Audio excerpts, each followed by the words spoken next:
मनसेचा गुढीपाडवा मेळावा जो आहे तो साजरा होतोय। आपण जर पाहिलं तर भव्य असा स्टेज आहे। स्टेजवरती प्रमुख नेते मंडळी जी आहे ती या ठिकाणी आलेली आपल्याला पाहायला मिळत आहेत। मनसेचे माजी आमदार राजू पाटील जे आहेत ते सुद्धा स्टेजवर आहेत। शिरीष सावंत आहेत, बाळा नांदगावकर आहेत, नितीन सरदेसाई, संदीप देशपांडे, त्याचप्रमाणे शिरीष सावंत असे जे प्रमुख नेते मंडळी जे आहेत ते या ठिकाणी आपल्याला पाहायला मिळतात। मनोज चव्हाण हे सुद्धा मनसेचे जे नेते आहेत ते सुद्धा स्टेजवर आहेत।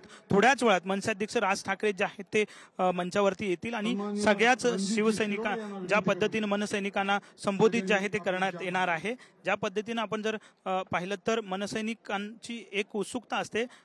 दरवर्षाचं हे भाषण जे ऐकण्यासाठी मनसैनिक उत्सुक असतात आणि त्यासाठी मोठ्या प्रमाणात गर्दी सुद्धा या ठिकाणी आता जमायला सुरुवात झाली आपल्याला पाहायला मिळते। साधारणतः 7:45 वाजता मनसे अध्यक्ष राज ठाकरे जे आहेत ते या ठिकाणी संबोधित करणार आहेत आणि त्यामुळे मनसैनिकांमध्ये उत्साहाचं वातावरण या संपूर्ण सभेच्या ठिकाणी आपल्याला पाहायला मिळते। प्रमुख नेते मंडळी व्यासपीठावरती आलेली आहे।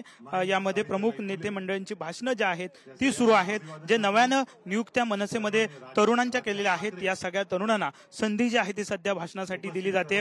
थोड्याच वेळात प्रमुख नेते मंडळी जे आहेत ज्येष्ठ ते त्यांची सुद्धा भाषणं होतील आणि त्यानंतर मनसे अध्यक्ष राज ठाकरे यांचं सुद्धा भाषण जे आहे ते होणार आहे। त्यामुळे साहजिकच उत्साहाचं वातावरण या शिवाजी पार्क वरती आपल्याला पाहायला मिळतंय आणि 8 वाजता मनसे अध्यक्ष राज ठाकरे जे आहेत ते स्वतः मनसैनिकांना संबोधित करणार आहेत। कॅमेरामन चरण मार्गमसह विनायक डावरुंग, TV9 मराठी, मुंबई।